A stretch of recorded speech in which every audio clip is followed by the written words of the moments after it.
a nós descer, divina luz, a nós descer, divina luz, em nossas almas, acender o amor, o amor de Jesus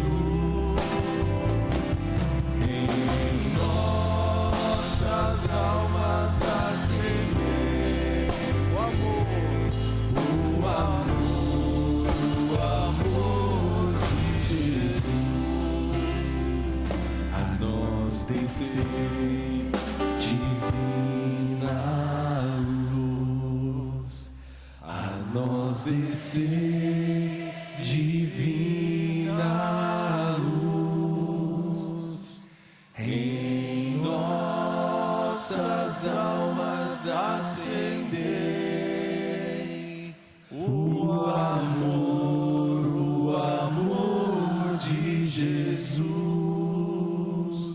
em nossas almas acender o amor de Jesus. Uma salva de palmas para o Divino Espírito Santo. Mas eu queria dizer que no sábado anterior do Pentecostes, a igreja festeja, celebra a Rainha dos Apóstolos. Uma salva de palmas, Nossa Senhora, Rainha dos Apóstolos, que é a padroeira do PIME, é a minha padroeira, é a padroeira do Instituto Missionário Rainha dos Apóstolos. Portanto, lembremos todos os missionários que trabalham também no mundo inteiro. Amém? Amém. Vocês querem ficar de pé durante toda a homilia? Pode ficar, viu? Não tem problema. Sacrifício vale, né? Vale a pena. Louvado seja nosso Senhor Jesus Cristo. Para sempre seja louvado. Nossa, quantas coisas que hoje teríamos que refletir, pensar, porque o Espírito Santo é tudo. É Ele que continua a obra de Deus, desde o Gênesis, lembrando os primeiros capítulos do Gênesis, se diz, o autor do Gênesis diz que um espírito, o ruach, soprava em cima das águas. E desde o começo, tudo foi criado pelo Espírito. Ele que estava por cima de tudo, de toda a criação. É por causa dele, por causa do seu Filho, que tudo que o Pai criou, tudo aquilo que nós temos e tudo aquilo que nós somos. E esta obra do Espírito Santo continua ao longo da história. A experiência de Ezequiel, né, que falou justamente, profetizou: enviarei o Espírito e tudo será renovado. Acabamos de cantar no Salmo responsorial. Ezequiel viu todos os ossos ressequidos e profetizou: o Espírito, o meu Espírito estará sobre vocês, enviarei o meu Espírito e tudo será renovado. Então os ossos começaram a tomar carne, começaram a se formar humanos com o Espírito dentro. E nós hoje dizemos ao Espírito obrigado, porque Ele trabalha dentro de nós. Lembra aquela oração antiga e nova que diz assim: vinde Espírito Santo. Pode parar. Enchei o coração dos vossos fiéis. Quer dizer, o Espírito não pode ser representado, porque Ele é Espírito. Se portanto é Espírito, não tem uma forma humana. No Evangelho ele tem uma forma de pomba, né, quando desce sobre Jesus. Mas se é Espírito, quer dizer que ele trabalha invisivelmente. O trabalho dele é invisível, porque trabalha nos nossos corações. E São Paulo confirma isso na carta aos Romanos, quando diz: por meio do Espírito que nos foi dado, que nós dizemos Abba, Pai, Paizinho, Pai do céu. É graças ao Espírito Santo que nós dizemos isso, Abba, Pai. Mas a experiência do Espírito Santo nos remete à primeira igreja. Como nasceu a igreja? Justamente por graças e potência do Espírito Santo. Os apóstolos estavam reunidos no cenáculo.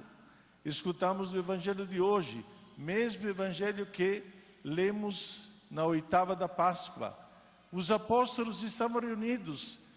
Atos dos Apóstolos diz que juntamente com os apóstolos estava Maria.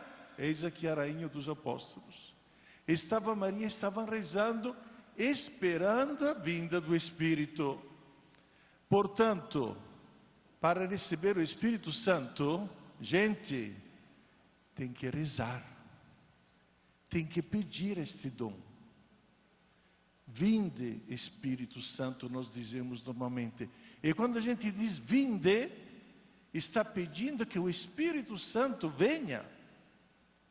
Ele vem transformar a nossa vida, encher os corações dos vossos fiéis e acender neles o fogo do vosso amor. Eis aqui, o Espírito Santo vem na nossa vida, vem no nosso coração, acende o fogo do amor.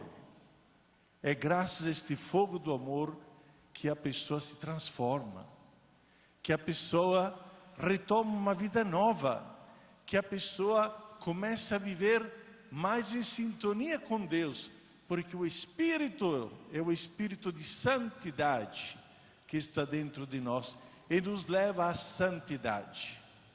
Mas hoje queria ressaltar mais alguma coisa. Os apóstolos estavam reunidos no cenáculo, mas estavam com medo. Quando não está presente o Espírito Santo, na nossa alma começa a sentir o medo. O medo. Claro que o medo deles era tangível, isto é, dava para saber por que estavam com medo. Tinha acabado de matar Jesus, o mestre. Portanto, todo mundo estava com medo que os judeus fizessem a mesma coisa que tinha feito com ele. Então, o medo paralisa a pessoa. O medo não deixa a pessoa ser livre de amar. Portanto, eles estavam com medo, estavam, portanto, paralisados na sua fé. Ainda não acreditavam no ressuscitado.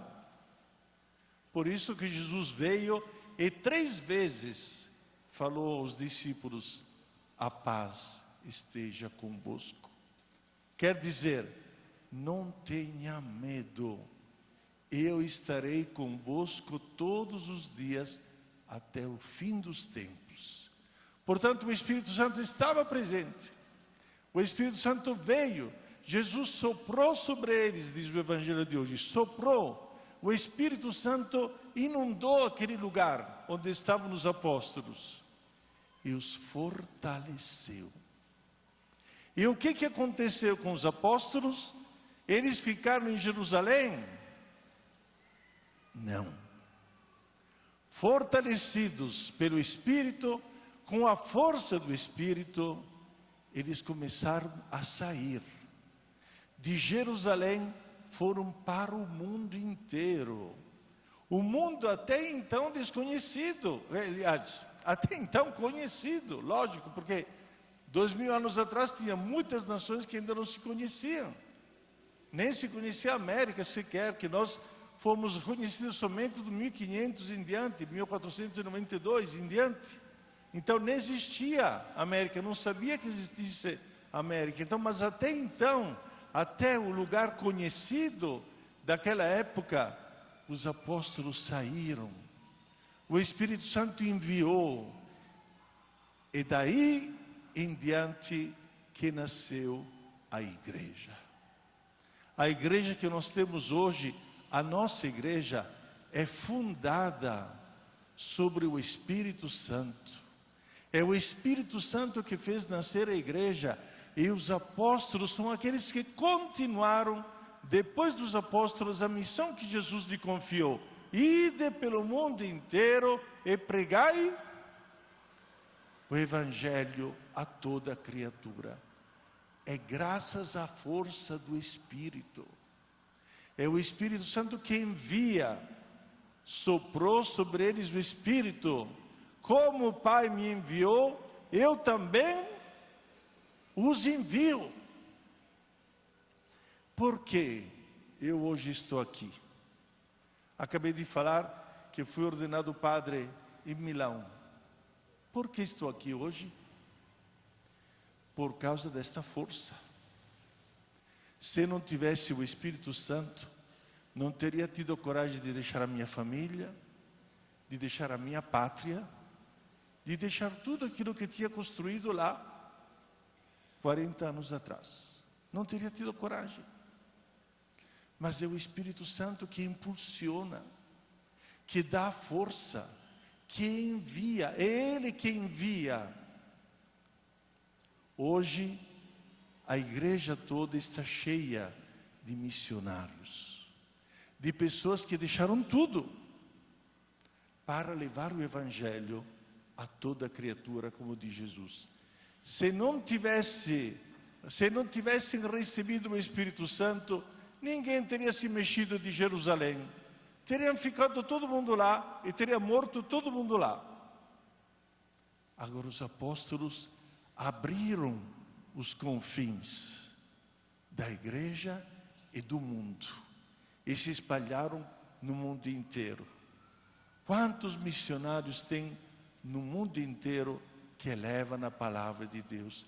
E muitos passam até por dificuldades, porque nem todo mundo entende a palavra de Jesus. Nem todo mundo conhece Jesus Cristo. Nós estamos mais ou menos 7 bilhões no mundo, mas somente 1.400.000.000 são católicos, cristãos. 1 bilhão sobre 7 bilhões. Então, o trabalho dos missionários não terminou. O trabalho dos missionários continua, até que a última pessoa nesta terra chegue a conhecer Jesus. E o nosso trabalho é grande, sobretudo nos lugares onde Cristo não é conhecido. No Japão não existe Páscoa, não existe Natal, não existe nada, porque não conhecem Jesus Cristo ainda. Eles têm uma outra religião. Mas, para dizer que nós ainda temos muito a fazer.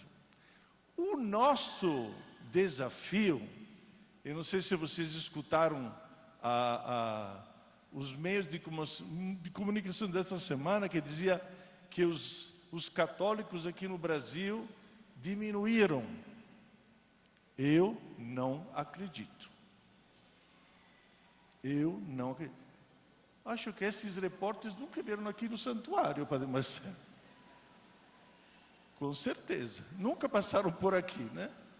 Então, eu não acredito nestes números. Porque acredito que os nossos católicos não gostam de se mostrar. Mas dentro do seu coração, dentro da própria casa, tem fé. Existe a fé ou não existe a fé? Existe a fé. E com certeza, estes números não dizem nada para ninguém. Porque nós acreditamos que 12, os apóstolos eram 12. Um foi substituído porque é traidor, imagina. 12 apóstolos converteram no mundo inteiro. Então, pode ser que não sejamos contados, mas que existe muita gente que conhece Jesus e que tem fé, existe. E isso graças também aos missionários que levaram o Evangelho para o mundo inteiro. Amém!